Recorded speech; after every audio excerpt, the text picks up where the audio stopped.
Hey everyone, and welcome to another episode of the One Training Family Podcast. I'm your host, DS900, and we got a good one today because Pokemon held their first Pokemon Presents since June of last year. And of course, this year is the 25th anniversary, so they announced quite a lot of good stuff during this presentation. And before we get to the Cupid in the room, we're gonna reflect on the rest of the presentation as a whole, and then we'll dig deeper into each individual new game that was announced for today. Started with the new Pokemon Snap, which is going to be out in just a couple months. April, right? Yeah, April 30th is going to be the release date for new Pokemon Snap. Nice. Yeah, and I still think this game looks absolutely brilliant. Like, this is something that I think many people have been wanting for a long while. What, Pokemon Snap? Yeah, for a new Pokemon Snap. I didn't even mean to make a pun right there. What? Wait, what was the pun? I said people have been wanting a new Pokemon Snap, and that is the literal title. Good going, me. I mean, not a podcast if you don't make a pun. Yeah. But, even though a new Pokemon Snap did kind of get overshadowed by the rest of today's announcements, there was still quite a bit of good stuff in here that we haven't seen in the last update, which was last month, I think. I actually don't remember. Yeah, I don't remember either. It was pretty recently though, but yeah, this game definitely still looks really good. So I'm definitely looking forward to playing it. I never got to play the original Pokemon Snap, so really curious. Same. Yeah. Yeah, same here. I think it looks really good. It does. Like, it's definitely one of the better looking spin-offs, right up there with Pokken. But before they even got to Snap, they opened up with a really cool looking anniversary video that went over basically the entire Pokemon history, from things like the games, the card game, the anime, even some miscellaneous stuff that are connected to a Pokemon game, like all these special vehicles, like jets, buses, and stuff like that. They also showed like a couple of accessories for certain games, and it was just a really cool throwback, and it really felt like it was nostalgia overload in a way. It felt like a good way to start off this celebration for the 25th anniversary. Absolutely. Just going back and reflecting on everything, and then coming back to the present. Yeah, it really shows how far the series has come since the beginning. For sure. And I would not be surprised if we get another Pokemon Presents later this year. I'm gonna guess maybe in June or something. Yeah, that time frame sounds pretty possible. Yeah. But now, Are they gonna have an E3 this year? I doubt it. If they are gonna have a special announcement around the time frame for E3, then it'll probably just be its own thing. Yeah. But now, let's get to the big stuff. Starting with the official remakes of Pokemon Diamond and Pearl, Brilliant Diamond, and Shining Pearl. What are our thoughts on these remakes? Okay, so who starts? Let's go in the order of the voice chat. So I start. Oh, Okay. so that's Blade. Yep. Yeah, well, they're finally here, which is really great. Yeah, I have to admit that initially I wasn't sure how to feel about the art style, since it's really different from Sword and Shield. But yeah, I'm really excited. Really looking forward to playing them. That's totally valid. Sam, what are your thoughts? I think he's AFK or something. He is muted. Yeah. But when he comes back, we'll go back to him. So for me, I this has been a long time coming because I'm a huge Gen 4 fanboy. I'm not afraid to admit it. And during the initial trailer, I just kept shouting, "There's no way! There's no way!" We were there, Kyle. We saw that. Yeah, I know. You were definitely there. But but then I jumped out of my seat when it was about to cut to the gameplay. But then I saw the chibi art style and I was like, wait, this looks different. And it got my attention because I was expecting it to be along the line of Sword and Shield, but it's not. It's kind of like its own thing because it was stated that it's going to be as faithful to the original as possible, which I think is good because that way you're not overwhelming the game with multiple gimmicks at once. Yeah. So for people that may have been like detracted from Sword and Shield, might find a good experience here. Like personally, I am hyped because I think the chibi art style is adorable. The battles look incredible. I do think that honestly, the art style kind of gives me vibes of the Switch remake for The Legend of Zelda: Link's Awakening. I just been thinking about that all day.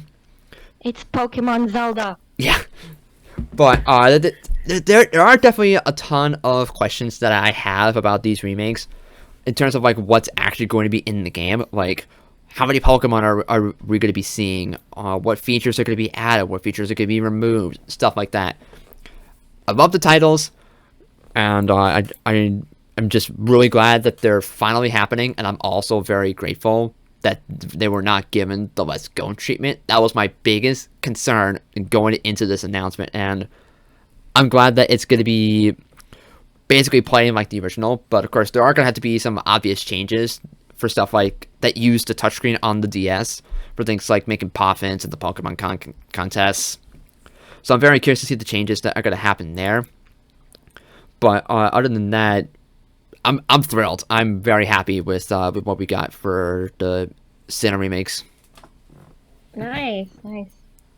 All right, and it looks like looks like you're next, honey. Okay, so you all know me, Gen 4 stan. I was very excited to see remakes happening. I didn't mind the chibi style. I personally love it. I think it looks really cute.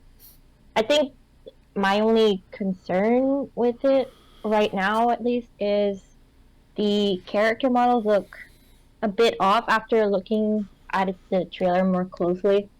But I think the graphics look good so far. At least in my opinion. Yeah, I'm personally excited for it. Anything else that Just you excited to see Chimchar, Turtwig, and Piplup all over again. Yeah. All right. Oh, and Barry is finding us in chibi style there. Yeah. All right. Anything else would you like to add? I mean, oh right, I don't think we ever got the showcase of the legendaries in the trailer, so No, we I'm did very not. curious to see what they're gonna do with them. I'm assuming they're keeping that for later. Yeah. Because I only think we saw the statue in Eterna. Yeah, we did. Yeah, and that was literally it. Yeah. So I'm kind of curious to see that. Okay. But so far, I'm happy. I'm pleased. Yeah, I don't blame you. All right. So, and Colin has joined us. So, how about would you? Hello. All right. Would you like to give your thoughts on the announcement of the Sinnoh remakes? Well, I just love it. I love the art style. I think it's super cute, and I think it works really well for the more contained feel that they wanted to keep from the original game. I think it'll be really funny to see Cyrus in chibi form. I like. I really love it all. I think I think I might have liked it more if they were in sword if it was in the sword shield style. Just because I do think that it could really, because I do think that Sinnoh is a region that could have really benefited from the kind of style of Sword and Shield. Like so much of its scenery is so grand. I think that could have been a great game. Of course, we're getting like a lot of that in Legends, but it's not really the Sinnoh that we know. So I do think that it would have. So I do sort of think that I kind of might have liked the Sword and Shield art style more for it, and also Pokemon Camp. Um, however, I do think that the chibi art style works extremely well for what they're going for, and I have to appreciate that. And I do think it looks and I do think that it actually does look good, so I actually like it. All right. Cool. Anything else that you want to add before we hand it over to Sam? Yes. Um, I will I will be catching all. Sorry, I will All be the Krogunks. I will be just my boxes will be a conservation a conservation service for Kroonks. Of course. I will take every Kroonk from the Great March at Marsh, and I will befriend them all, and they will all be mine. That is a mood.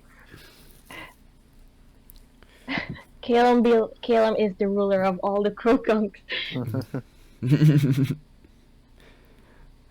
All right. Anything else, or are you good? Okay, one more thing. I'm pretty sure none of us were really expecting Sinnoh Remix to be developed by another company.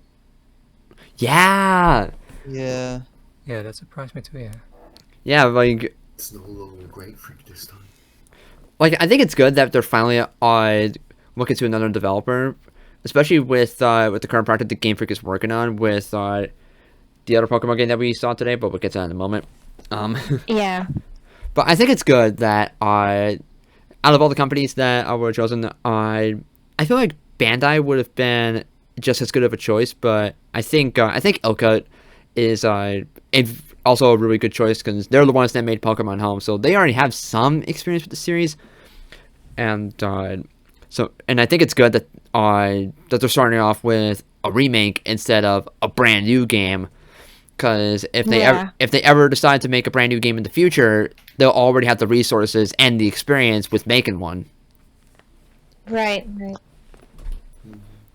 So while gameplay wise, it might not bring a lot to the table, but developer wise, this could be a game changer. But we'll have to wait and see. And Junichi is still involved with it, so. Yeah, he is. All right, Sam. Do you want to give your thoughts? Yeah, sure. First of all, 15 years, and we finally got a remake. Yeah. Yes, sir. That's a huge plus. Sinnoh confirmed. And so I don't care what anyone has to say about the art style because I fucking love it. It's different, but it's certainly different from Sword and Shield, but I love it nonetheless. It's let's go without the let's go features, so that's a plus. Yeah. And I can understand why some people are slightly mixed, but I am about the art style not being up to their expectations. But to me, I love it, and that's great and all. Um, One thing I think some people didn't bring up was the fact that there's no Dynamax in this series, kind of like in a similar like Oras was, but there was no Megas. So I thought that was Or I've had Megas. Yeah, RS had Mega Evolution. It was one of the it was one of the big features for it. Yeah. oh yeah. No, I was thinking of Sword and Shield not having Megas. Ah, in the okay. same- I was like, what the hell? Yeah, I meant Sword and Shield. Hashtag fake Excuse fan. that mix. Wow. I'm kidding. But yeah, no Dynamax or Gigantamax involved, which is interesting. And I'm not sure if it was Hani or Callum that said this, but I like that they didn't really show us Yelga and Palkia yet. I said that. Makes me, Yeah. yeah. Which makes me think there is a lot of expectations to be shown. Hopefully no primals this time or megas, because it's pretty. I mean, I love megas, but it was pretty overdone with when Oris came around. That's fair. But what will happen, I guess. Time and space will tell. I see what you did there. Time and space will help. I see what you did there.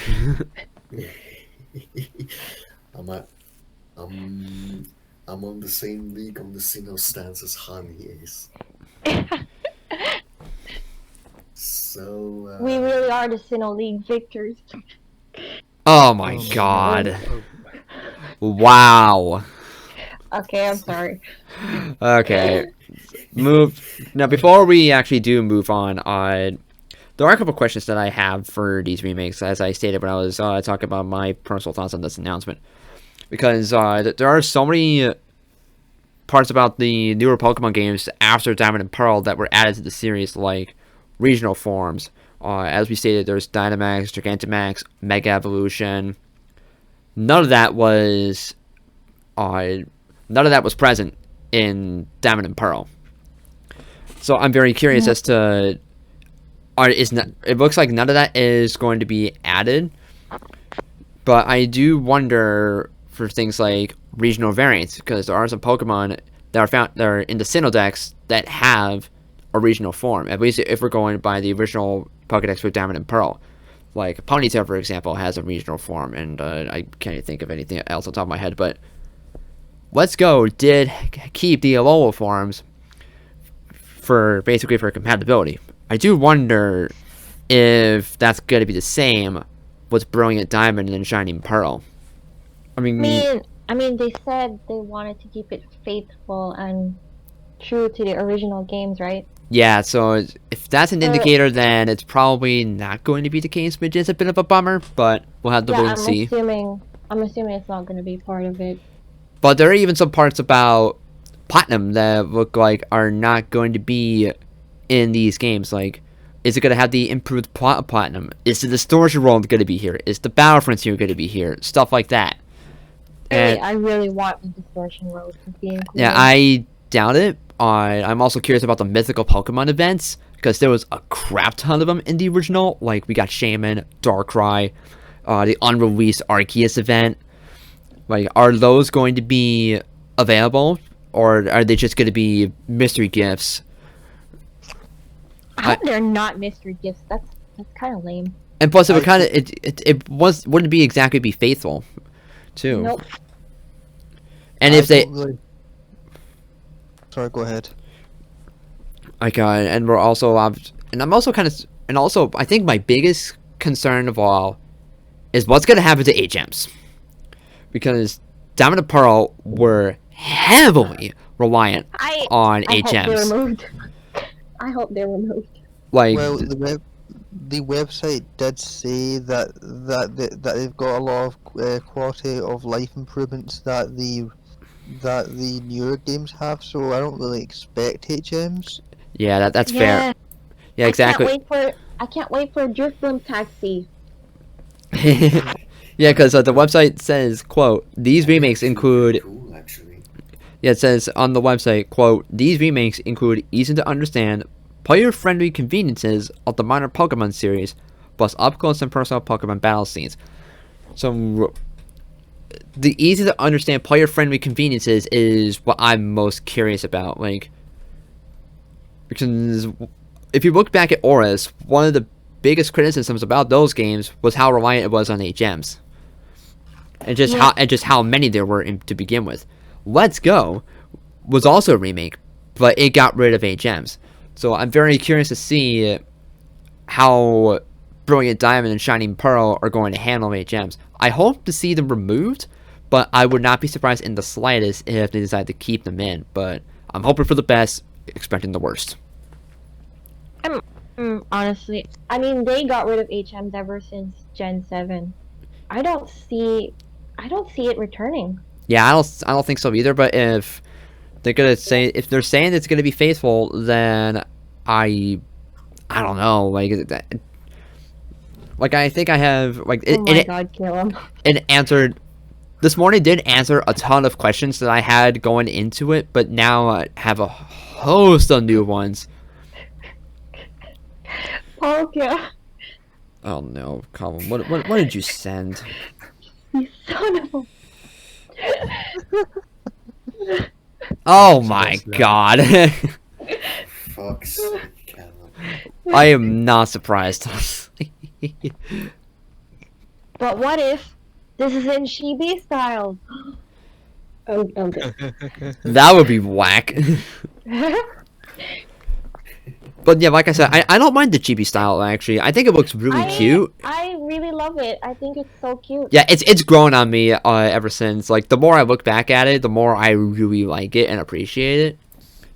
And it kind of Dawn and Lucas look so freaking cute. I know everyone. It's gonna be hard to take some of the.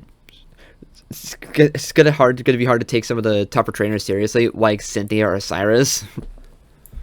I mean, before the music slaps.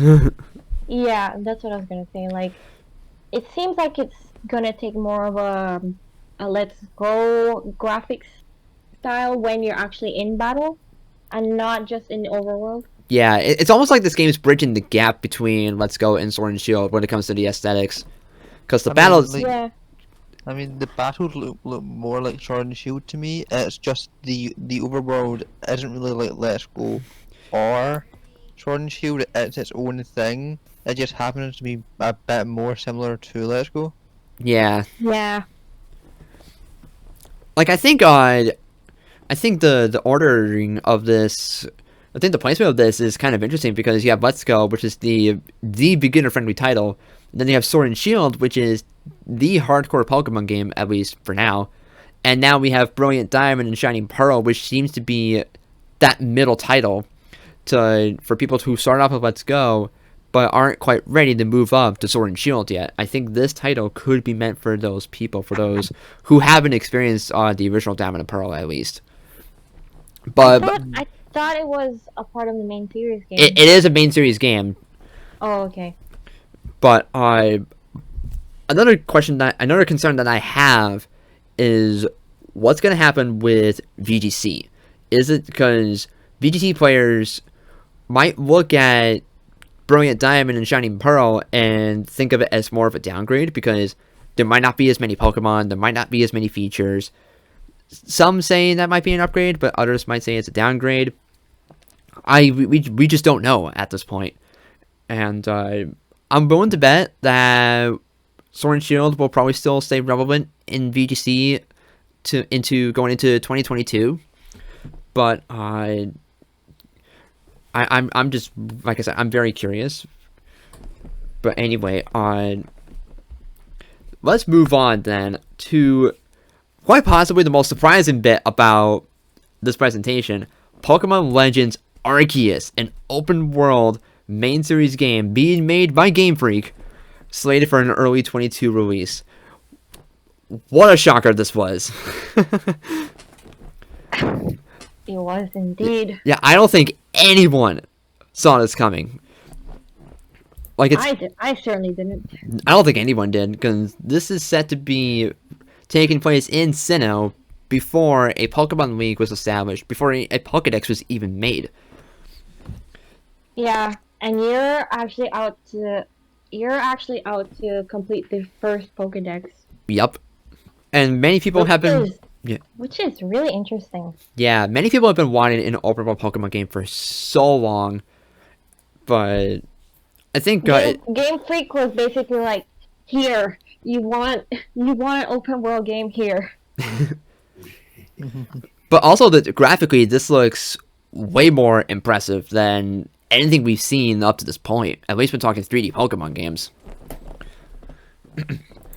But you can tell with some of the footage that we got today, you can tell that it's very early in development, because when you look at the frame rate of some of the Pokemon models, it's not that pleasing to the eye. It looked kind of choppy. Yeah, it did look kind of rough in places. I do worry about the frame rate of the game in general, because this looks to be a very taxing title. But it's something completely different, and something that we have not seen from the main series at all, and that is so incredibly exciting. And I'm kind of glad this is not being released this year, because that would very much overshadow Brilliant Diamond and Shining Pearl. I gotta get used to the placement of those titles. Because I keep wanting to say Shining Diamond, but it's not. Shining Diamond sounds so much better. I know. I just gotta get used to it. But also, but Arceus is gonna be playing a prominent role in this new game, which honestly is good for Arceus, because it's the god of Pokemon and it's been shafted by the main series since its inception, which is a tragedy. It deserves its own game. Yeah, seriously. But I have plenty of other things to say. But what are your guys' thoughts on this game? So we're starting from the order of the voice chat again. Yep. Yeah, I'm absolutely hyped for this game. Yeah, it looks beautiful, and I've always wanted Pokemon to like expand more on the past of regions, and now we're finally getting that, and that's just, yeah, I'm just really hyped for this one. I think I'm probably more hyped for this one than the Diamond and Pearl remakes. Yeah, I'm really looking forward to what they're gonna do with this game. Especially the protagonist also had that logo on their arm that they really look like Team Galactic's logo. Yes. So, Yeah, they do. So I'm also really wondering what's the deal with that. Personally, I kind of think that's just a coincidence. Like Team Galactic's logo is a G, and this seems to be something else that's really just got similar colors. But it would be interesting if it actually was linked in some way. Yeah. Yeah, that'd be cool. All right. Yeah. Do you have anything else that you want to add? No, not really. Just really looking forward to this game. All right, Sam. What are your thoughts? Yeah. Like with Blade, the graphics and the art style looks freaking amazing, and I also like it better than the Sinnoh remake so far. But actually I take it back. I like both equally for different reasons. Sinnoh remakes because, well, it's our beloved 15-year-old anniversary Sinnoh remakes. Yeah. And also, That's true. yeah, and also because, well, we have always wanted a exploring kind of game. But now we finally have it. Yeah. And let's just hope for the best once again. Time and space will tell. Yeah. Oh god. Here we go. Is that, are you gonna say that every time now? Yes. Alright, we better get used to this then. Oh, that's your new tagline. Time and space will tell. It's the 15th anniversary. Shut the fuck up. That is a mood, though. Anyway, do you have anything else that you would like to add? No. Like I said before, let's just hope for the best. I'm very looking forward for 2022. Yeah, same. Alright, so, this one took me by surprise. Like, I'm glad that Pokemon is exploring more with existing regions too, because in the past, if we got a separate title set in a different region, then it's most likely just a remake, like we saw with Let's Go. But this is pretty much a prequel to Diamond and Pearl, and in terms of, like, at least compared to the 3D Pokemon games, this is definitely the best looking so far, in my opinion. Barring my concerns about the frame rate and stuff like that. But the concept, I think, is absolutely there. I just hope it's executed well. Because we've never seen an overworld Pokemon game, obviously, so this is brand new territory, and I hope this is like a stepping stone to see what the series could be like in the future. I do wonder about multiplayer, because this looks to be a single-player focused game, unlike past main series Pokemon games, which has okay single-player, but is really thrives with the multiplayer. But at first, when I saw the starters that they have available, I was very curious as to why they chose Rowlet, Sinnoh, and Oshawott for the starters, but given the setting and the timeline that this is going to be taking place in, it makes sense, because Rowlet, when it evolves into the Decidueye, becomes an Archer. When Sinnoh evolves into Typhlosion, it gives off a Volcano vibe. And when Oshawott evolves into Samurai, it becomes a Samurai. So it fits the vibe of this game very well. I first saw this pointed out on, I think, on Twitter, and I just thought it was, Yeah. And now it makes more sense now that we know about that. I think the designs for the player protagonists look brilliant. Crap, what else was I gonna say? Oh man, I'm having a brain fart now. But if I have anything else, then I'll probably just add on. So, honey, what are your thoughts? Yeah, honestly, I don't think I ever saw this coming. I don't think really any of us really saw it coming. I never thought that we would get a prequel to Sinnoh, but it's happening, and I'm so excited. I love the graphics. I love the fact that they're trying new things, and I think we have to give credit to Game Freak for that.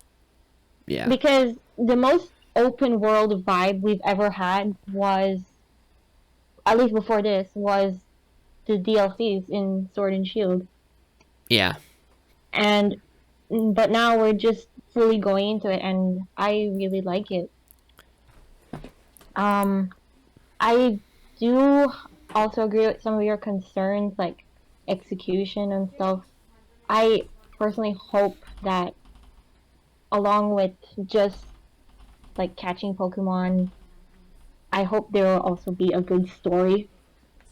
Yeah. Because if it's just like, you get to choose your starter from this village, and then it's like, just go and catch all the Pokemon, I feel like that's gonna be boring. Yeah. So I feel like there needs to be some kind of story to balance it all. Absolutely. But we don't know everything, so Yeah, it hasn't even been 24 hours since we known about this title, so yeah. And I'm also glad. I also realized something. Well, people actually made me realize this, but one of the starters is Cynical, and don't have Cynical in the anime. Oh my yeah. It was all connected. Yeah, because you'll be able to have Dawn's team and Legends in, like all of it. Yeah, for But sure. Yeah, I'll just have 6 Trunks, but you know. Of course you do. I mean, actually, I might just have a Cynical and like every other Trunk. Hell, I'm not even gonna complete the Pokédex. I'm gonna complete the Gunk Dex. God damn it. I'm not surprised. I'm just glad that another region other than Kanto is getting pandered like crazy this year. I mean, to be honest, Sinnoh pandering. Yeah, like Kanto pandering doesn't really bother me as much. Like simply because they're honoring their roots. It's kind of like saying it's kind of like saying that Mario shouldn't focus on the Mushroom Kingdom. It's like okay. like I don't know, like complaining about Kanto pandering is just kind of annoying at this point to me. But Yeah, I'm just glad none of the region's getting it at all, let alone Sinnoh. Like, we're getting 2 Sinnoh games, and the time frame between them, between the 2 releases, doesn't seem to be that large. Like, it all depends, of course, on when the release date is for both of these titles. I wouldn't be surprised if we, say, get Pokemon Legends in, like, March or April of next year. Like, I don't see it coming out around this time next year. No, I definitely say March or April. as Legend, like a mainline game, I'm so confused with that. It is being marketed as, it is being considered the main game. Oh. Because I don't know, like the concept feels a lot more like a spin-off. No, it's been confirmed it's a main game. Yeah. Oh, okay. You're kind of like how Let's Go was considered the main game, even though it has different gameplay compared to the typical main series games. But did anyone actually consider Let's Go a main game? I personally don't. Yeah. No, me neither. Yeah, me neither. Okay, I'm like the only one that considers it a main game, because and now I'm like, well, this is awkward. I mean, I didn't play Let's Go at all, so. Honestly, you didn't miss much though. Like, it felt like a tech demo to me, but if I mean, it wasn't targeted towards me, so. yeah, good point. But I feel like Let's Go kind of like set a precedent for what Pokemon could be on the Switch, because it explored with motion controls, it explored co-op, and also explored different ways to catch a Pokemon on a main Pokemon game. So who knows? I personally like the Let's Go art style. I think it fit for what it was. Yeah, definitely.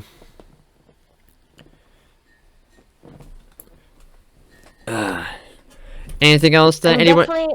Definitely being able to have Pokemon follow you and even ride on them. Yeah. Yeah. I really want that in Legends. Yeah, same. Yeah, same. Same. That would be so Like, cool. right, and like hopefully they will pull it off better than they did in Sword and Shield, because while it was fun to have back, it wasn't really implemented well. It felt more like an afterthought. 'Cause Yeah, they it was kind of underwhelming. It was so choppy. And also, some Pokemon just straight up cannot keep up with you. yeah, like Yeah. Like, having them disappear and reappear right behind you was pretty jarring. That was so Yeah. awkward. Like, I think Let's Go did that best, honestly. And I don't even care Yeah, about that game. Wow. The shade is real. Like, granted, I'm not the target audience for it, but I feel like just having to be the only main Pokemon game for 1 year is, I don't know, it kind of stings a little bit. And also, Pokemon's Presents, the main series Presents on the Switch, it's kind of all over the place. Like, the quality it's inconsistent. Because we got Let's Go in 2018, which is kind of like more of a beginner-friendly title, and also for people who come from Pokemon Go. Then we got Sword and Shield in 2019, which is the hardcore Pokemon game. Then last year we got DLC for Sword and Shield. This year we're getting on the Diamond and Pearl remakes, which is kind of an interesting approach in itself. And then next year we're getting Legends, so there's no like it's kind of all over the place. yeah, there's no like no precedented standard for main series Pokemon on the Switch yet. No. And I think it's just Game Freak, the Pokemon Company, just exploring different ideas for what they could do with main series Pokemon. Like, if Legends is shaping up to be what future generations could be like, then the future of Pokemon in HD is looking very bright, but only time will tell as to what even happens. I hope Legends is successful, because I would really like to see other regions get this kind of treatment. Like Unova, for example, I want a Pokemon Legends set in Unova. Pokemon Legends Kyurem. Yeah. Like, that would be such a cool idea to explore. Feels like everything is going to be a step down from the god of Pokemon. It's the artist to Yeah. Yeah, true. Like, Yeah, true. the only way they could justify that is like introducing a new mythical that's based that originates in Unova. But that's gonna be like 10 years down the road at best. Yeah. Yeah. I mean, we just got Sinnoh remakes, people. Yeah, let's We don't need let's to not get worry ahead of about our Unova remakes yet. let's not get ahead of ourselves. But anyway, do we have anything else that we want to add before we move on? I'm curious to see who's the professor in this region. Oh, for Legends. For Legends, yeah. Like, I expect it'll be Rowan, but like, I really think having Cyrus or Cynthia like be the professor would be really cool. Yeah. I also thought it would be neat to have Cyrus as your rival if well, not Cyrus itself, but maybe like the ancestor of Cyrus Yeah. could be a rival. Yeah, if that's there not even like, if there even is a rival. Yeah. Like, I do wonder, like, how far in the past is this actually going to be set? Because it was said that there's no Pokemon League and there's no Pokedex, honestly, so it's probably ancient Sinnoh that we're exploring, because the region the region does not look nowhere near as settled as present day Sinnoh, if you will. No. Yeah, that's true, but at the same time, they also have steam power, like the new Pokeballs. Yeah. Like when you capture them, they have like a poof of steam. Yeah, true. And Yeah. so like, and like the feudal era of Japan is really fucking long. Like, it ended in the 1800s, but it started way before that, like hundreds of years before that. So like this seems to be kind of in the later era of that, just because they have steam power, and they can, and they figured out how to make it portable Yeah. Yeah. and tiny. So I wouldn't really say it's ancient, to be honest. Yeah.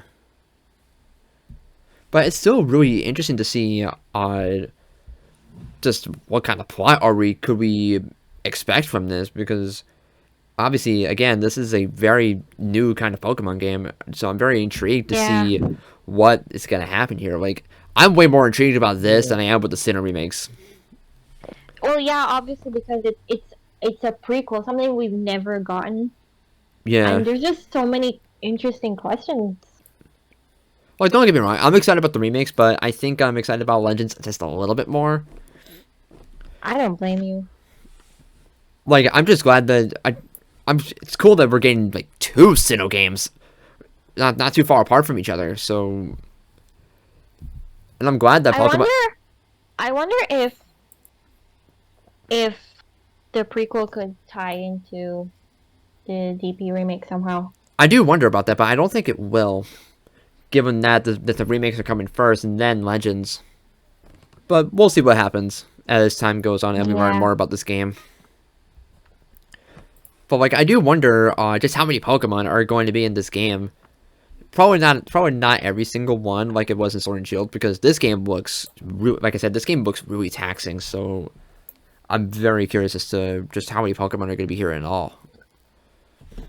And also, I really like the jump roll that the player protagonist has. Like that's just cool to me. I don't know why. Oh, the roll that they do before they go to catch a Pokemon. Yeah. Oh yeah.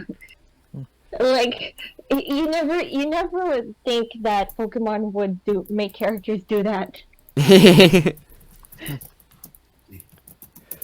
Like, I'm just glad that Pokemon is branching out like this and making ambitious titles like this. Because they kind of need to in order to, like, stay relevant and have actual success. Because while I personally love Sword and Shield, I can't just keep playing this same game over and over again. Especially now that we're on the Switch. No. Especially now that we're on the Switch, which has a lot more power than the 3DS. It's time to start branching out, and I'm glad that we're finally seeing that. Yeah. Yeah. Yeah. All right. So, like random thought, but like something that I've always wanted to see is kind of like a Pokemon version of Civilization. So like you're building a region. Oh, okay. I feel like that would be more like a side title. That's yeah, a really cool idea, though. Not gonna lie. Yeah, and the way I imagined it, it's like every Pokemon has a different role and like building this place. So you have like the psychic types and the fighting types are used to like move blocks and stuff because telekinesis or strength, and like the water types are used, the grass types are used for like planting stuff. The water types are used for watering that stuff. Fire types, you keep the fire types away from this game. Yeah. No, like fire types are used for like a heating system. You know what I mean? It's like That's actually a pretty cool concept. I really like that Yeah. idea, actually. And then like later on you have like electric types for like to actually make electricity, or just the Pokemon world developed electricity really quickly because there were electric types. That makes more sense. But yeah. Yeah. Yeah, I get it. All right. So before we move on, any closing thoughts on today's presentation? My closing thought is Sinnoh. That's it. My closing thought is also Sinnoh. Yeah, mine too. my, Sinnoh. my closing thoughts are Sinnoh Remix 2021, Time and Space. We're going home. Only time and space will tell. Why I have a feeling that's going to become a recurring joke for the podcast this year. Blame Sam. Honestly, there could be a hell of a lot worse jokes that we could think of, so Yeah. I will gladly take this. I mean, in our defense, it's been 15 years now, so Yes. Yeah, the wait's been worth it. The That's wait's been fine. worth it. My closing thoughts. I personally feel like this might be my personal favorite presentation that we've gotten ever. Yeah, that makes Yeah, sense. same. Yeah, same probably. Same. Like, this one felt way more impactful and just generated so much hype as opposed to like past ones. Like, the only one that would even come close for me would probably be when during the June 2019 Pokemon Direct, when we got more information on Sword and Shield and like I actually saw some more new Pokemon. Like, that felt very similar, but this just banger after banger after banger, and Just the I pacing. feel like the other time where I was like really excited was during XY's release, That's fair. Yeah. because that was like the first, that was time when Game Freak was transitioning to 3D. Yeah. But like this one has a beat. Yeah, definitely. And just like the pacing was just, it was consistent. Like they covered so much stuff in that 20 minutes that I felt very satisfied, even long after. Yeah. Half of it was Sinnoh. Yeah. Although the Washington premiere live was kind of frustrating given how much it buffered. Yeah. Oh yeah. Same. Yeah, and the Yeah. sudden cutoff during I thought we Oh, were yeah, the yeah. only one experiencing those issues, but nah, it happened for everyone. everyone was experiencing the issue. I don't think that's ever happened before. I feel like it has because it felt. I was experiencing a little bit of yeah. deja vu with this. Oh. I think that I think that's just a side effect when so many people are watching something. They're going to be buffered because YouTube, while it's a big website, it's also a website and can't handle that much traffic well at once. Yeah, the servers were most Yeah. likely over flooded. Yeah. How many people are watching it anyway? It's already the US version has like almost, if not more than 2 million views already. Yeah. Wow. To be fair though, how many of them were after the fact? So Yeah. Yeah, I meant to say like how many people were watching it were watching it live. I don't know at that point. Yeah, fair enough. But anyway, let's move on then. Since tomorrow or today in Japan, and also today in Europe, actually not yet for me. Okay, now it is. Okay, like, but yeah, it was Literally just now. 23:59. the clock It was literally struck midnight for 23:59 you. when I started talking, and it was midnight when I stopped. Yeah, the clock just struck midnight for you. But yeah, it is of course Pokemon Day, so I feel like to kind of celebrate on that, let's talk about our favorite part about the Pokemon series and why we still play it to this day. So let's go in the order of the voice chats. So Blade, you are first. Yeah, pretty much just come on. I just love collecting them. I love all the different designs, all the different characters as well. Story, yeah, I can name pretty much everything. Yeah, pretty much those stuff. All the different characters, Pokemon, but human characters as well. I just love seeing them and their stories, and yeah, it's just what I love the most about the Pokemon games. Okay, that's totally fair. Is that all, or do you have anything else to add on? No, I think not at the moment. All right, Sam, you are next. Yeah, I'm just gonna forgive me. What was the question again, Kyle? What is your favorite part about the Pokemon series and why you still play it? For me, it has to be well, the fact that you are collecting different types of Pokemon, whether it be a very simple design Pokemon or a very, very overly designed complex one. Yeah, and the fact that you are playing different characters in each region and you're following, even though you're still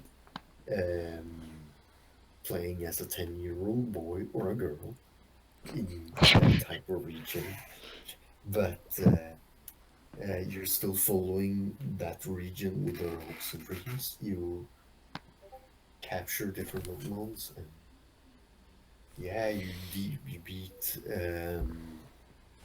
different gym leaders and win the league. That may sound like a basics, than of a region, but yeah, that's more. I think it's a really, really good memory, I guess. All right. Is that all, or do you have anything else that you would like to add? Nah, I think I'm good. All right.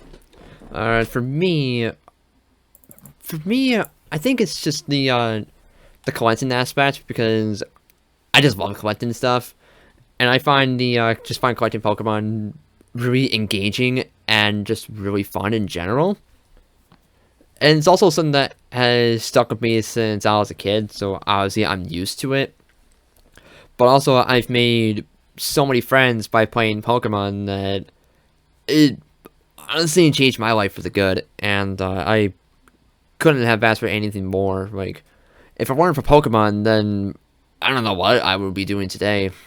So I'm like extremely grateful that it's around even to this day, and I'm very That's so wholesome. and I'm very fortunate to still be able to play it as an adult because it's something that it's a passion of mine, and in a way, it's kind of helped shape my life in a way. I don't know, like, and the fact that it's not just the games that you can enjoy. There are various other media that Pokemon has explored that you can enjoy, like the anime, the trading card game, the manga, and of course the video games. Like, there are so many ways to have fun with Pokemon, and that variety is just, I think, its biggest strength because it connects to many more people. Like, it's the highest grossing media franchise for a reason, and it's very special to me as a person, and I'm just super thankful for it. And that's pretty much all I got. So, honey, you're next. Okay, I will agree with what you said, Kyle, about, like Pokemon. First of all, it's been 25 years. I can't believe it's been 25 years, but like Pokemon as a franchise has allowed me to connect with like so many people. Like in my family, I'm like the only person who is a genuine Pokemon fan. But the fact that I can share my interests with so many other people is great. And even today, the fact that I'm doing that is amazing. Um, I think out of Pokemon, what I like the most is the concept of exploring, really. So I like exploring different regions, um, getting to see all different characters, getting to see different Pokemon. So that's why I really, really liked the DLCs for Sword and Shield because I really like the concept of exploring everything. And I'm pretty sure I'm gonna like the Pokemon Legends. That's valid. And yeah, if it wasn't for Pokemon, I probably wouldn't be here, to be honest. Yeah. Like, yeah, I think it means that much to me. Yeah, I understand. Anything else, or is there any, or are you good? I think I'm good. All right. So, Callum, why don't you finish this off, and then we can move Alright, on. okay. Um, what I love most about Pokemon, and this is definitely inspired by the anime, but it's just the way that you build just build a connection and love for all these little um little digital like magic animal friends that you have, and it's just I really like just bonding with them, even if they're not real. Like I like just it feels like it feels like they're it feels like they're I don't know how to say this. It, Family, it, I guess? yeah, family. Like it feels like they're your family. If you like they're your family. Like when you're going through like a Pokemon game. Like when you spend that many hours like training up your Pokemon and getting invested in them, and hell, like Gen 6 onwards, like help with that even more with a me refresh and camp, and it's just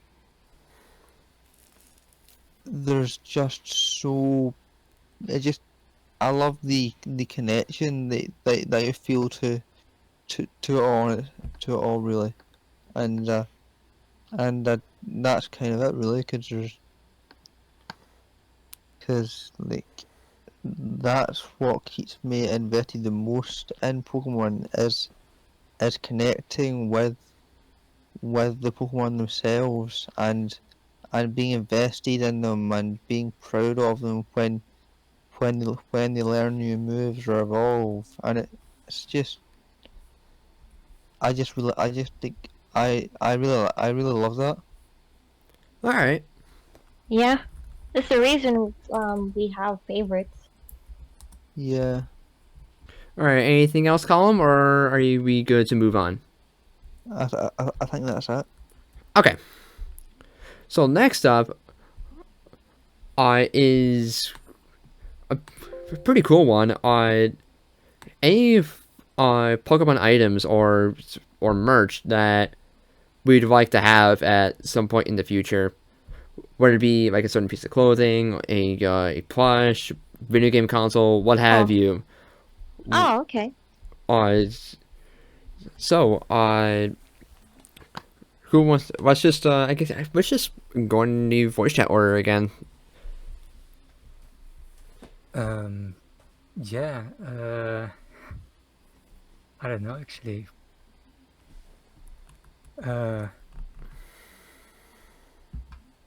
Yeah, I don't really have anything specific in mind that I really want to get, I think. That's fair.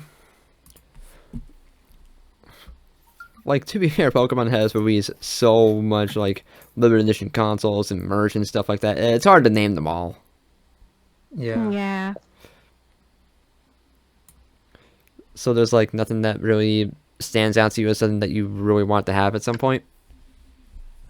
No, not really. Nothing really comes to mind right now.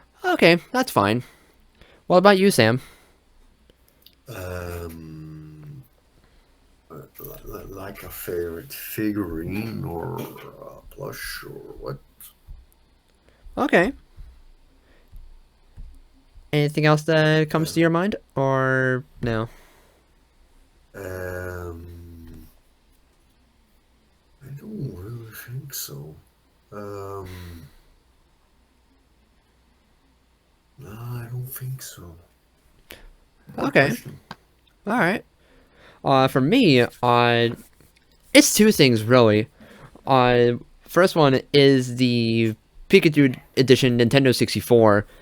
That one has always intrigued me for so long because it uses a special mold to accommodate a giant Pikachu on the top of the system, and stuff like the power switch being a Pokeball and the reset button being Pikachu's foot. I think that is so freaking cool, and the color scheme is really satisfying to the eye, and I just love it. It's adorable, and the power light is Pikachu's cheeks, which is awesome. It's adorable, and I love it. I don't think I've ever seen that actually. Yeah, Really? yeah, I don't remember that ever. Yeah. I don't think I've ever seen that. No, me neither, to be honest. Oh, then I gotta show you guys because Wow, you're like the only one. wow, I'm like, well, this is unfortunate. Please educate us, Kyle. Yeah, let me grab this image from Google Images. There we go. That sounds interesting. Yeah, it's actually really cool. Unfortunately, it's obviously no, and there were actually several colors of it that were released in different territories. I'm gonna send a picture of it Oh. to other media. Like the blue version that we had. Oh. Yeah, this blue version was for all the world to I- have. Yeah, I've never seen this. Oh, Yeah, this blue one was for all the world to have, But Japan, being Japan, actually got a couple of other colors. Where the hell did I save it? Because in addition to this blue one, there was also this orange one as well that was only released only in Japan. Oh. Yeah, I don't even know if this version came out in Europe, because over there they got the Pokemon Stadium set, which has a very similar color scheme, but just has a couple stickers placed on the top of the system, and doesn't really hold the candle to this one in my opinion. But you get a special colored controller on top of that too, which is really cool. Yeah, this looks cute, to be honest. Yeah. And another one is quite possibly one of the rarest Pokemon Edition consoles of all time. Is this Pokemon Platinum Edition Nintendo DS Lite? This was only given. I need it. Oh, This was only given out to people who were part of the Pokemon Daisuki Club in Japan, and only very few units of this system were ever made. So if it ever appears online, it's most likely going to have a very high price tag. So it's a very valuable system to have. That looks so freaking cool. Yeah, the Pokemon Daisuki Club actually had quite a few of these DS Lites and different styles. Like there were ones with Pikachu, there was one with the Sinnoh starters, and Oh. yeah, looking through the Pokemon Edition Nintendo DS systems is really interesting because so many were made. Like there was a Mew edition of the original DS, there was a Pokepark version of the original DS, and I don't remember those. yeah, and I'm gonna go look those up while I continue rambling because but there was also the Pokepark Edition Nintendo DS actually did make its way over here to the States, but it was a Walmart exclusive apparently, and I'm like, what? Okay, that sucks. I mean, Yeah, on one hand, it's cool that it came to the West at all, but on the other, why Walmart? Of all places. Okay, yeah, I don't remember this. Yeah. And then the Mew edition is apparently a pretty rare model too. Like I don't know the exact details of it, but it's like a very soft pink. Oh, I like the color actually. And then Oh, that blue looks cool. yeah, it's the DS had some really. There was also a couple of special edition DS systems that were given out at Worlds. Like there was one for Worlds 2008, and also one at Worlds 2010. And they're pretty limited, as you can probably imagine. But I think out of all the ones that I personally would like to have to own someday would probably be the Platinum Edition DS Lite. Even though, like, Yeah, that one looks really cool. even though, compared to the other ones, it doesn't, it's not that drastic of a design, but Yeah. it's really cool looking. Another one that I can name off the top of my head that I would like to have is actually the Let's Go Edition Switch. Like that was for a while probably the best special edition Switch for a long while, because not only did you get different colored Joy-Cons, but you actually have a pattern on the dock itself as well as on the back of the Switch. And it's honestly, Oh, you don't need another Switch. yeah, it probably costs a lot of money right now. And I already had a Switch by the time Let's Go came out, so I definitely didn't need it. But it's still a really cool system that I thought is really interesting. And Yeah. lastly, is the Pikachu edition original 3DS XL. That one's adorable, and actually, but something that's even cuter. Actually, let me go find the Pikachu 3DS XL before I get carried away here. There was a Pikachu version for the new 3DS XL as well, but I don't really like the yellow on it, to be perfectly honest with you. But the Pikachu edition of the original 3DS XL, it's adorable as hell. The world did get this version, but Oh, okay. but in Japan, because of course, there was an Eevee edition 3DS LL, which was what the 3DS XL was called in Japan. And I would argue that this is a better design. So, So they had Pikachu and they had Let's Go Pikachu and Eevee planned from that day. Yeah, this thing is adorable, honestly. Oh, I've seen that. I've seen a picture of that before. Yeah, it's I haven't. really cute. But I think there was also a really cool looking Charizard one that was given out at a tournament. Apparently, like only 2 units were ever made, so making it What? you're making it one of the. In fact, let me go see if I can find a picture of it. I doubt I can find one, but I can try my best. Oh, I found one. Oh, cool. And like I said, it was given out at some tournament. I don't know the details, but it's a really cool design, honestly. Oh, that Oh, looks really cool. Yeah. The X and Y edition of 3DS XL also really intrigues me, but I could go on and on and on about these limited editions, but I don't want to waste too much time here. So that's pretty much all I have to say for that. So, honey, you're next. Kind of a hard question. Like it doesn't have to be anything from the past. It could also be anything that's available right now. Oh, well, I would like a Fennekin plush since I've never gotten one yet. Oh my. You need a Pelican plush. Yes, I do. Yeah, she does need one. Like I have an Espeon plush. You need a Pelican plush. I do. Everyone needs a plush of their favorite Pokemon. Yeah. So is that all that you have to say, honey, or is there anything else? I wish I could think of more stuff. Okay, so are you good to pass on the column then? Yeah, if I come up with something else, then I'll just say it later. Okay. All right, column, you're next. I don't really have any I don't really have many dream Pokemon merch things that I have in mind right now, but like I want this thing really like this is something I'm considering getting soon, and today just made me want it even more. And what's that? What is it?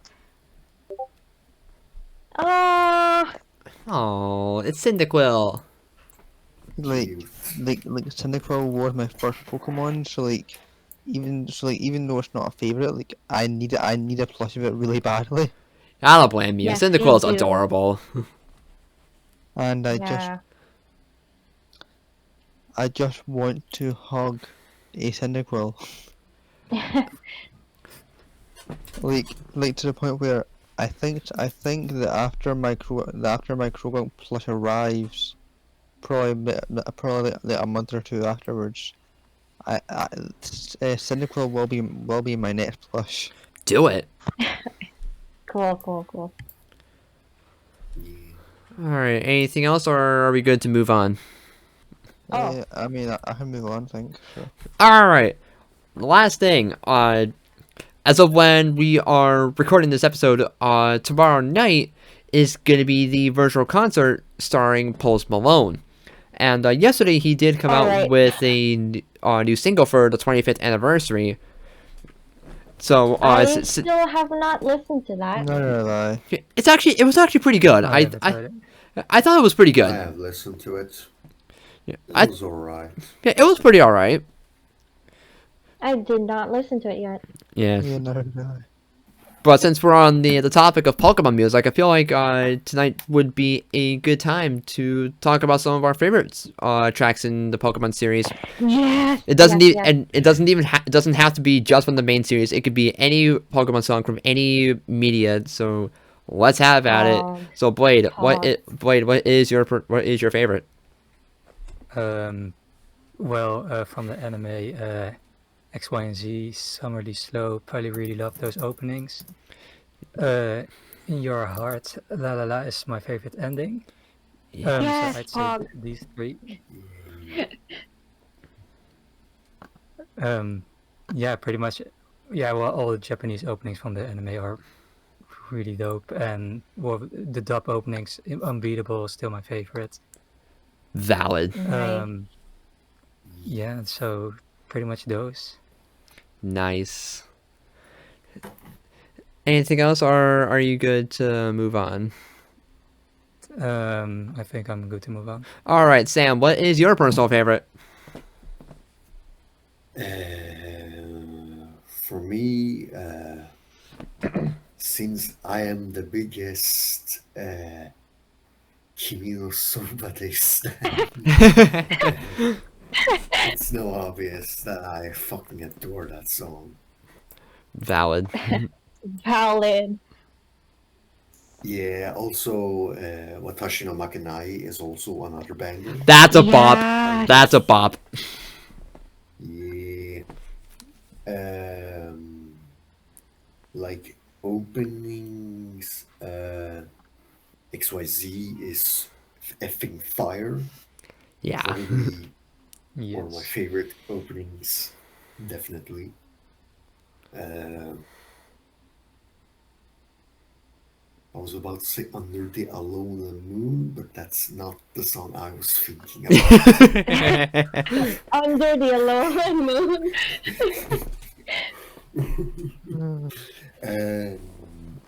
Future Connection, Your Adventure. I want to say 1, 2, 3, but that song is so overdone that I am really sorry to dislike it at this point.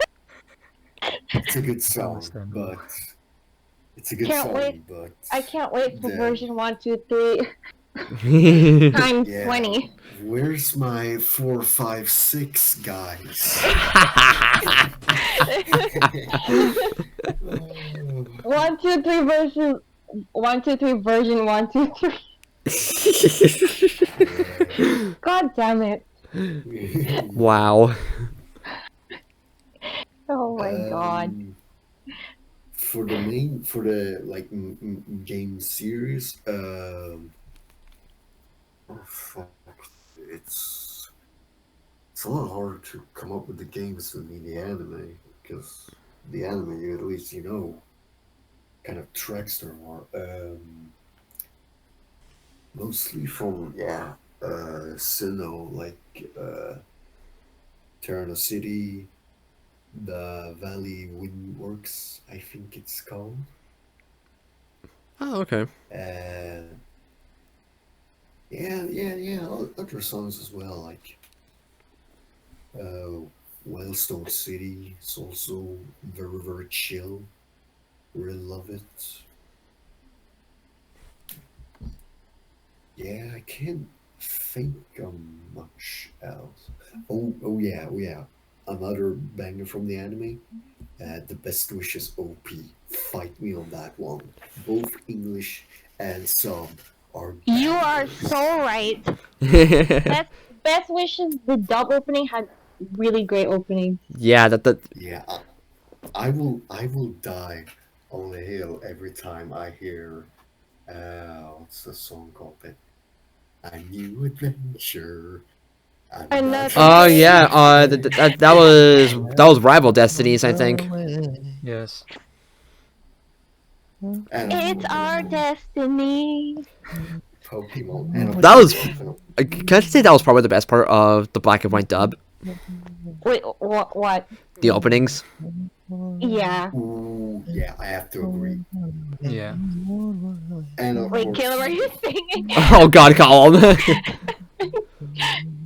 Holy shit! I know the entirety of the opening version of that song. God damn it! You are a Yeah. true Pokemon fan. You're saying that like it's a I bad will thing. You say that like it's a bad thing, Column. they're pretty good though. Like I mean, good music is good music. Yeah, I think Best Wishes the Japanese one. They just kind of takes the cake though, because it's so fucking good. But it is, Yeah. but Yeah, that's I fair. feel like the last good dub opening was, well, at least before Journeys, was Black and White. Yeah, Yeah, I I agree still with that. understand. Yeah, that's understandable. Yeah. All right. Um, Anything else, Sam? Or One last thing before we move on to maybe you or Honey. It's about reaching. yes, Sinnoh League victors. That's And having the courage and willing. Okay. Alright. Okay. Oh my god, Cal. Okay. All right. Yeah, that's it for me. All right. Cool. So for me, I don't really listen to the music from the anime that much, but there are definitely some good bangers in there. Paul's theme from Diamond and Pearl slaps. Oh, yes. Yes. they wasn't even used. They was it. It was just That wasn't that just in the dub. It was. Yeah. Yeah, it was, yeah. Battle Cry Stand Up, my personal favorite dub opening. Oh yes, that one. Yes. Yes. Sometimes it's hard to know. which way you're supposed to Uh, go. okay, okay, okay. Oh my god. All right, guys, stay focused. Kyle. Yeah. Finnegan! Oh, wait, sorry. That must have been so random. Wait, what? What was that? What was that? Caleb sent me a link to a plush Oh of god. Finnegan, so that's why I said that. I'm sorry. Oh, okay. Because I got so confused. Yeah, Just randomly saying Finnegan. Okay. it's like it's really cheap on eBay, so I just kind of figured that'd send you. Yeah. It looks so cute. Okay. We can move on now. All right. So, but yeah. I do think all the dub openings for Advanced Generation are also really good. They are really yeah. good. Yes. Indigo League, iconic. Yes. Black and White also had some really good openings for the dub. I have not heard the Japanese versions. I should probably get around to that. They are so good. Kyle, Yeah, the You should go listen to that. Yeah, the Japanese for openings for the XY series also good bangers too. Yes. Your Adventure from Sun and Moon, that one's also fantastic. Dub opening for Journeys is a very nice improvement over what we had from Sun and Moon and XY. And then, but I have more sentimental attachment to music from the games, like Yeah. Heck, Cynthia's battle theme from Diamond and Pearl is my freaking ringtone on my phone. I knew you were gonna say that. Dialga and Palkia might be my favorite track of all time, honestly. Like, it's I just thought so it was Cynthia. like Dialga and Palkia has a very long build up, which Cynthia does not have. But Dialga and Palkia just feels much more powerful because it gives off the vibe that you're basically fighting a god. Like, it starts off with that piano, and then it just gets more intense as the fight goes on, and I think it's just Yeah. brilliant. Yeah. Giratina's battle theme is fantastic. Super intense, and it's just... It fits the vibe for Giratina perfectly. Route 209 might be my favorite route theme of all time. Route 216. Nice. Route 216 gives off a perfect winter vibe too. Aside from traversing all that snow. I don't care what anyone says, I love Route 216. Yeah, Same. I love the aesthetic and the music, but actually progressing is a pain in the neck. But I even love the progressing. you're crazy. How do you love You're crazy. every two steps? Wait, what? How do you love sinking into the snow in every two steps? Caleb, you know I love snow. Oh yeah, true. Okay, fair point. Okay, fair enough. But So, End's final battle theme from Black and White. Yes. Oh, chef's kiss. yes. Iris's The battle moment theme I fell in in love. Iris's battle theme in Black 2 and White 2. That was also fantastic. Yes. Route 15 in X and Y is another personal favorite of mine. Diantha's battle theme in X and Y. That one I think is very underrated. Like I don't care. I like that theme. Like I don't care what you think of Diantha. I think she's a pretty underrated champion and also has one of the best battle tracks in main series history. I think Diantha. I think Diantha is a cool character, but like in the game, she's kind of non-existent. Like she appears in a cafe once, and then she's like, "Hi, I'm the champion." It's like she's not fit to be a champion, in my opinion. I mean, like in Masters, she's a lot better, but like Masters make everyone amazing. So Yeah. Yeah. Yeah. Battle at the Summit in Sun and Moon is also another phenomenal song. Definitely one of my all-time favorites. is that the one where you fight Kukui or? Yeah, that's where you do your champion fights. Okay. that is fog. Yeah, a lot of nostalgia with that one, honestly. Sword and Shield. Oh, there's a lot I can think of. Eternatus Phase 3. All of Calorex's battle themes. Crown Tundra. Route 10. Surchester. Like, there's just a lot of good music in the games. In the main series, at least. And the spin-offs. Probably the one that comes to mind immediately is the August Fights in the Finish from Mystery Dungeon. Oh yes. Probably possibly one of the most iconic Pokemon songs in the video games, at least. And it's kind of ironic for me because I've never even played the Explorer Mystery Dungeon games. Yeah, I still love that song. Kyle, play those games. I know, I need to get around to it. I've just been lazy. And I am so looking forward to hearing the remastered soundtrack for the Sinnoh remakes. Like what we heard, heard so far today is really promising. So I hope that it carries that vibe throughout the rest of the soundtrack. I have really high hopes for that. Like I said before, I don't think Pokemon music is ever going to disappoint. Yeah, like there are some that like are a little underwhelming, but I don't think there's one that's straight up like. There is not any music or theme in the entire Pokemon franchise that I dislike. Yeah, well, maybe except the anime dub. Well, I meant in Pokemon games. Yeah, I know, but ever since the games, there's not like one song that makes me want to go, oh, this is trash, or turn it off. Yeah, no. Wow, that sounded way over dramatic. But oh man, like I remember, especially with Dialga and Palkia, I remember just standing in front of standing next to the refs for Dialga and Palkia and Platinum, and just standing there and resending my DS every time, just so I can continue hearing the song. Because I've loved it even as a kid. There's just so many other songs that I wish I could list, like the Lake theme from Sinnoh, the Lake Trio. Yes.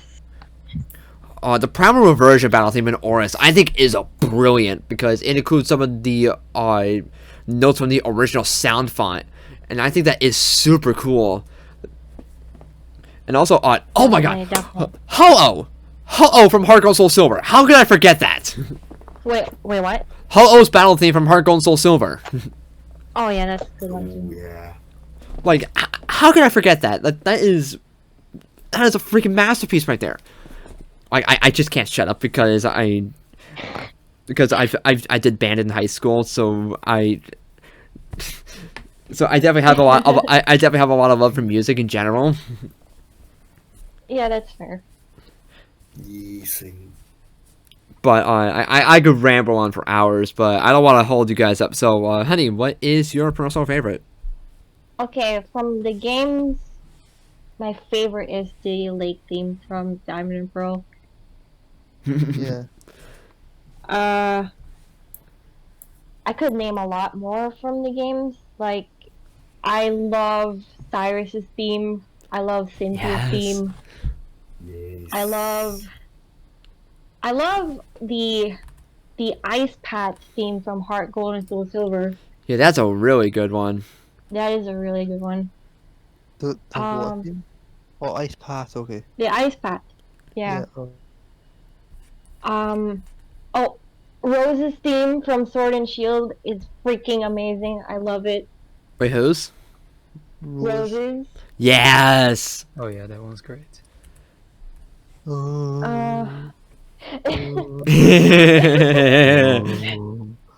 Oh, godly.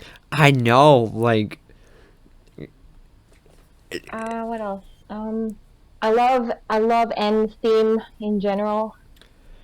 yeah, that's understandable. Yeah. I love Iris's theme. Yeah, that one slaps.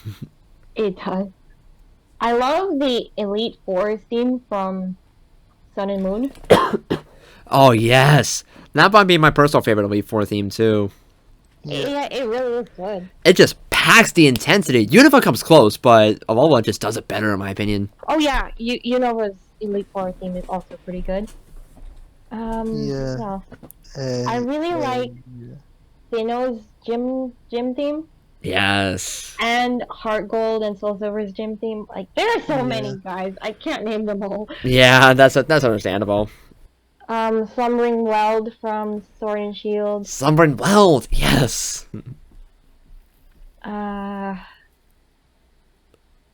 Actually, I really like Leon's theme too. I was about to bring that up. and also Gower's gym leader theme. Like, come on. Yes, how have we not mentioned that? The gym theme from Sword and Shield. Possibly like one of the best gym themes in my opinion. Oh, I really like Ruby and Sapphire's gym theme too. Yeah. Yeah, I think that's it for the games.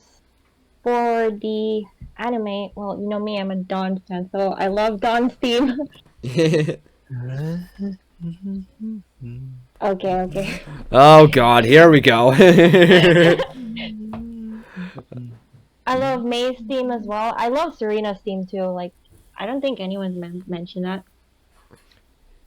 Yeah. Oh, I love all the OS openings, Indigo League, the Johto themes, advanced themes. Yeah.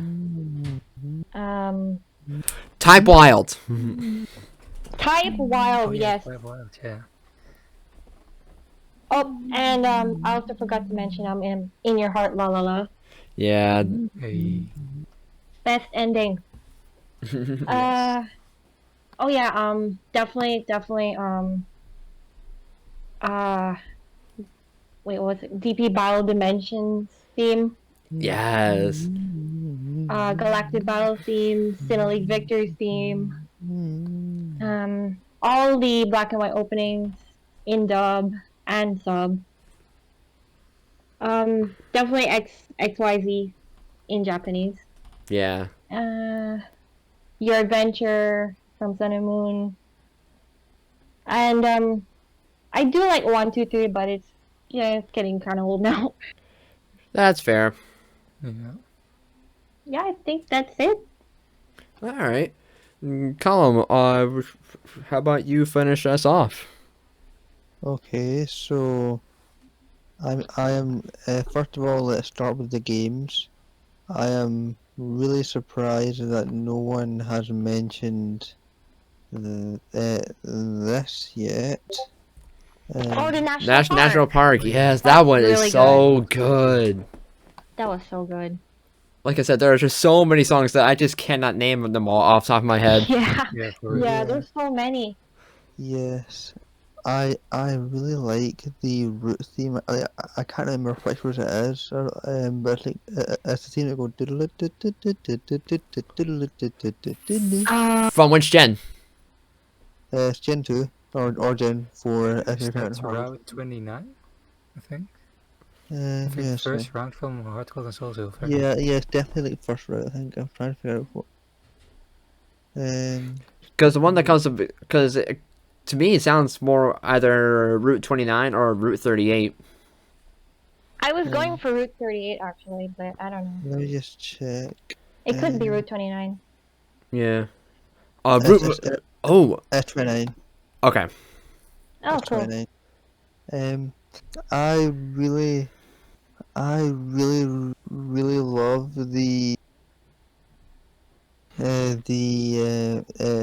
I really love Marnie's theme and Jordan Shield. Marnie. Oh, Marnie's Yeah. theme was great.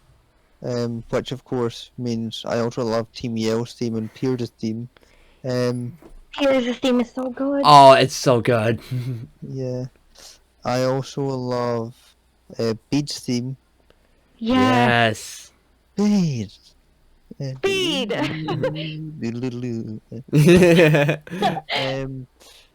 I love. There's so many of them.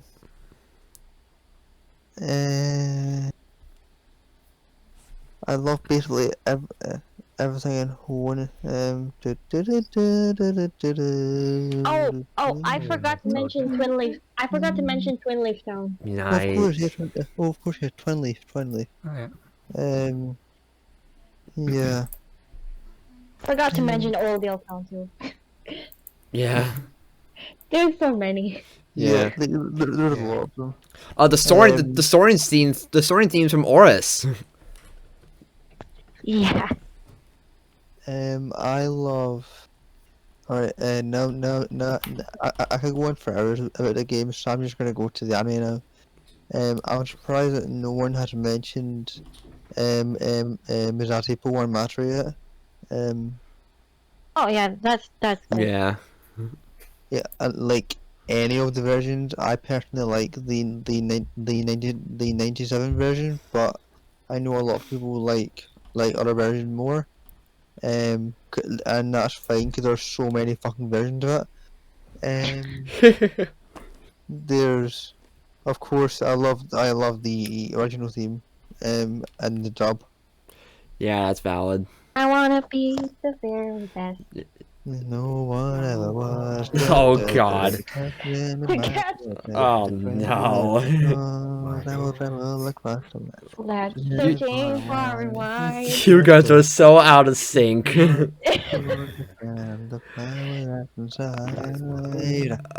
Pokemon's gotta catch 'em all. Oh my god. Yeah. You guys are so out of Yeah, sync. Let's think. I'm unbeatable. Right, so going to Johto, you have okay, that's a fucking banger. Like at first I thought it was just okay, but like the more I listen to it, the catchier it gets. Ha, I see what you did there. You first thought okay was just okay. Yes. To me, it's still okay. Yeah, though. that wording was intentional. But there's also I love the I love Johto Journeys. You know, Yeah, that one's good too. I love Master Quest. I love whatever the middle one is. I've forgotten that shit. Oh yeah, fucking hell, the Orange Island song to be a master. Oh yeah, that one. Yes, that's Oh, yeah. good. That one so slaps. So when we went for a Pokemon, they have skill to be number one.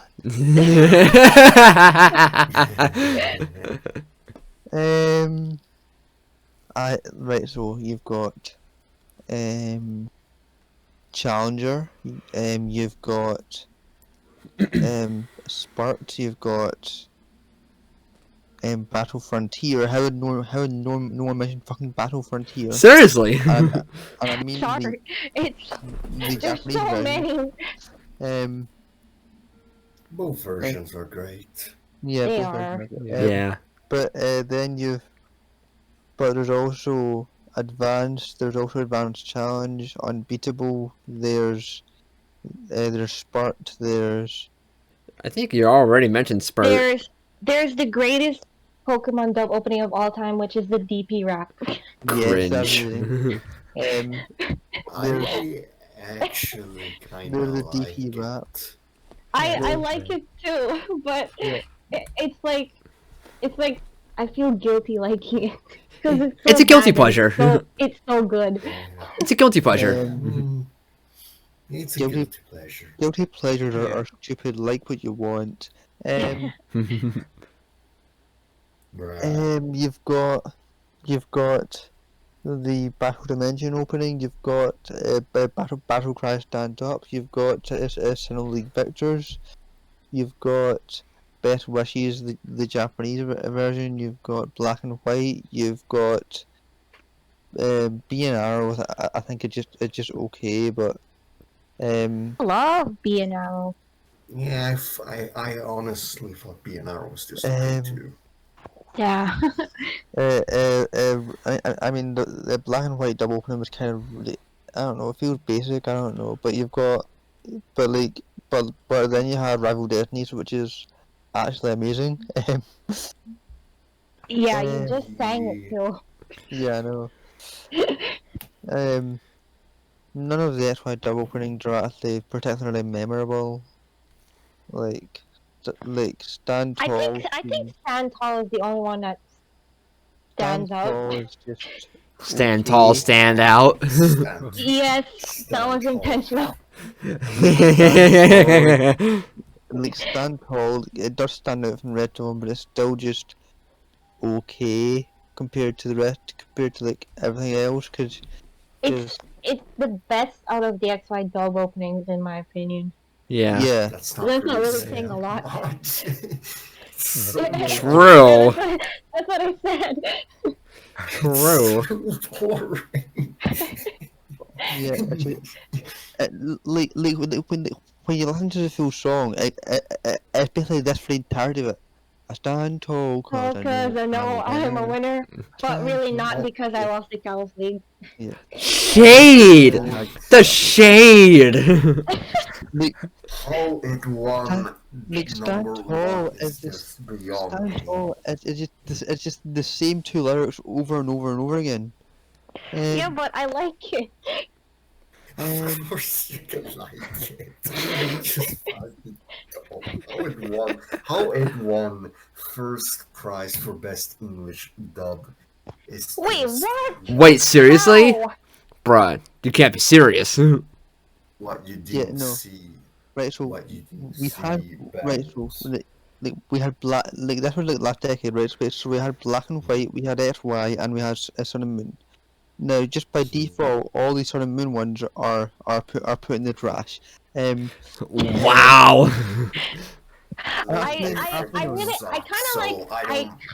I kind of like Ultra Adventures, but then again, that's not saying a lot. I don't know. Under the Alolan Sun, I like it because it does capture like the spirit of like the relaxed nature of early Sun and Moon. But the I rest could get used to this heat on my skin. but like you know, then under the Alolan Moon is quite literally one of the worst things I've ever heard. Tapu Coco, Tapu. Tapu Fini. We've been preparing. Oh god. It's so Oh no. the most forgettable OP I've ever heard. And that's saying a lot. Like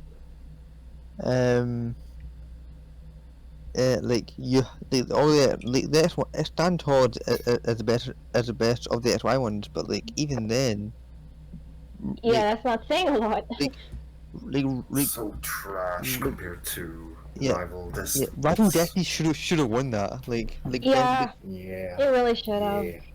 Yeah. but anyway, going back, um, XYZ. As much as I really hate like the lyrics to it, is a fucking banger. I don't know a single person who doesn't like it, to be honest. Yeah. I worship that song. Yeah. Get a Ban is really fucking catchy. Yeah. Yeah. Oh yeah. What's it called again?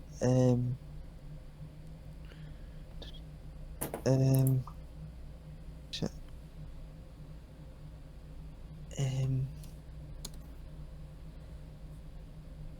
Um. What's it called? Oh yeah, that's it. Vivo. Vivo is great. Oh. Um, Oh yeah. especially when they do the version sung by Rika. Yeah. Revolt is probably the most underrated out of the three X and Y opening. Right. And then you have right now. Oh fuck! I forgot to mention Cycle Every Day. Cycle Every Day is a fucking masterpiece. Yes. Obviously, I forgot to mention Uh-oh. Watashi Makanai as well. Or Makanai. Is someone playing that right now? Yeah, I heard that on my end. Yeah, I I was like, that sounds so familiar. I just picked it up. Rather, Oh. I just pressed it play. I did not think that my mic would pick it up. I'm sorry. Oh, okay. Now there's Carry No Message or Carry No Message. Carry No Message is really good. High Touch. Yes. Oh, Of yes. course. How could I forget about that song? High touch. Also forgot to mention together. Yes, Oh, Together. yeah. That's Oh, like yeah, together. incredible. Yeah. Oh my god. Yes, it goes. Oh yeah. Give me a second. 1, 2, 3. No, not yet. Okay. That, oh, so goddamn it, Discord, you suck. The Alola theme, the the first opening of Sun and Moon. Yeah. The Japanese one? Oh, Yeah, the Japanese one. Yeah. That's good that's too. Yeah, hello, that's pretty good too. No, It it's just good. fills me with so much joy and happiness. It's so good. Um, then future connection, which is amazing. Then you've got your adventure, which is my joint favorite opening alongside Psycho Every Day. Nice. And So then good. and then you have 1, 2, 3, which Is it's a really good song, and I love all the different arrangements of it. I do wish to make a different song. yeah. But I would still be happy if they kept doing different arrangements of 1, 2, 3 because at least it's not the same thing. Because there are different voices. There's different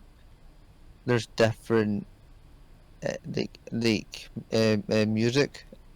It's just the Yeah. same tune and lyrics. I think I like the second version of 1, 2, 3 the most. Yeah, the third version really is really growing me, to be honest.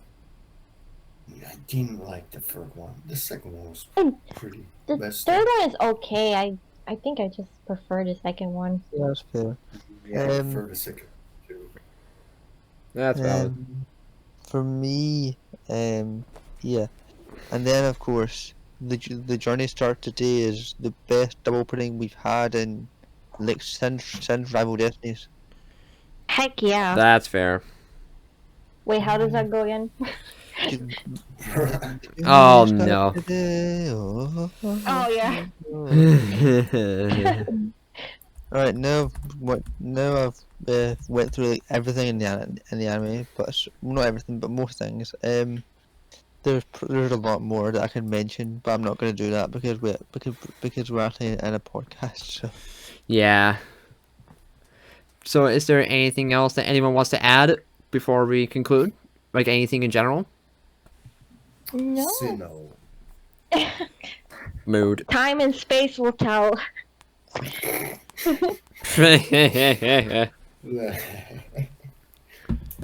that's the tweet. Yeah, I would not be surprised if we get another Pokemon Presents in like May or something. Because this year is the 25th anniversary, and they're pretty much trying to go all out this year. I wouldn't be surprised if we just get like a direct just for Pokemon Legends. Yeah, I would. Legends, yeah. Yeah, I would not be surprised if we get something like that in like December or something. Yeah. Which is still quite a ways away, but still. Yeah. Mm. But I am anticipating like a November release for the Sinnoh remakes. Yeah. Yeah. That seems That fair. seems very likely. They always release it in November, I think. They typically do. Almost always. Yeah. Some have been earlier than others, like X and Y releasing in October. Yeah. But everything after X and Y has released in November. So what are you guys like expecting for the rest of the year, like in Pokemon? Like obviously we know obviously we know that we're getting the remakes and not Legend this year, but you know, what do you expect? Like just for the rest of the year? I think we are gonna get a special edition Switch, like I said last week. Mm-hmm. Because we got one for the 3DS during the 20th anniversary, and I fully anticipate one being made for the Switch.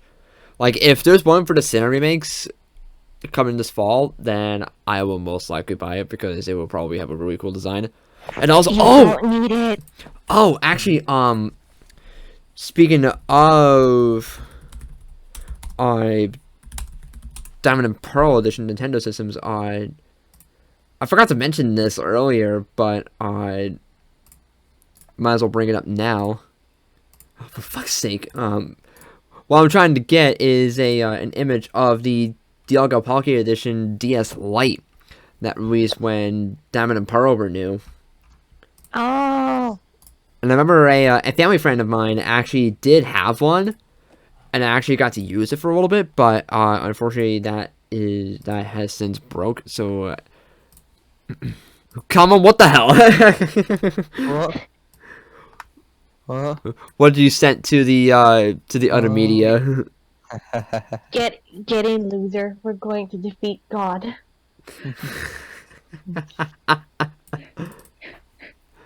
But yeah, I sent a picture of that system to the other media channel. And this one always was cool to me because it actually came with some extra stuff in the box, like a carrying case, and something to promote Mystery Dungeon. Yes, but a Mystery Dungeon episode on a DVD. Remember we used to get shit like that. What's a DVD? I'm just kidding. I didn't know DVD. But there's. You had us in the first half, not gonna lie. Yeah. I feel like I'm the only person in the entire world that still uses DVDs sometimes because Oh, so do DVDs I. are great. So do I. Like Yeah. I don't use them often, but for stuff like when I have no internet, then I could just fall back to that. Yeah. I have a couple of movie DVDs that I still use. Okay. Yeah, like I have a lot of DVDs, and some things just aren't on any streaming services that I have. So they're useful for that, but like sometimes I just can't be arsed like looking things up on streaming services. So I just go for the DVD because I know I have it, and that's easier to get. Yeah. That's fair. Anything else that you guys would like to add? Dawn for Journeys, please. Please. Yes, please. Yes. Brock's Krunk 2, please. Dawn and Barry. I need more Pearl Brock. moments in my life.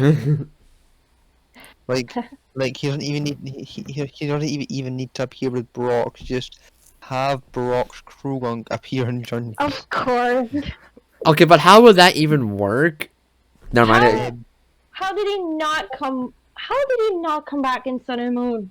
Seriously. Yeah, that sucks. Like they brought back to the Widow, so there's no excuse. Exactly. Yeah. Exactly. I feel like the only reason why they didn't bring back Krogunk was because of the whole simping gag. Because Misty was there, and she usually does the whole ear pulling thing. Okay, but they could have double whammied him. Exactly. You want Brock to get twice the torture? They could double whammy him, and it would be even funnier. Wow. Like Wow. like just imagine when Brock and Olivia are being all lovey-dovey like after they defeat Team Rocket.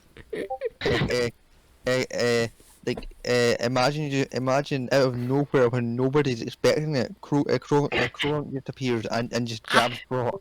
Yeah, Krogan can jab Brock in it, and then Misty can drag him away. Okay, but that would have been really funny. Yeah, would have. Alright. Wow, you guys just killed Brock. Holy shit, you fucking killed her, dude! Stop. He's already dead. I'll give him a max revive. Alright. Alright. Yeah. Alright, but real talk, Krunk and Misty would actually get along. Oh, they absolutely would. They would. Yeah. Just like Misty and Max got along. Yeah. Yeah, but it's not just because they both enjoy torturing Brock. It's because, like, it's really just because, like, Krunk is just chill all the time, and like Misty is chill, around, Misty is chill unless you're around Ash. So, Yeah. so it's like if there's no Ash involved, Krunk and Misty would just get along great. Yeah, true. They would. Alright. Any additional last minute things before we end things off?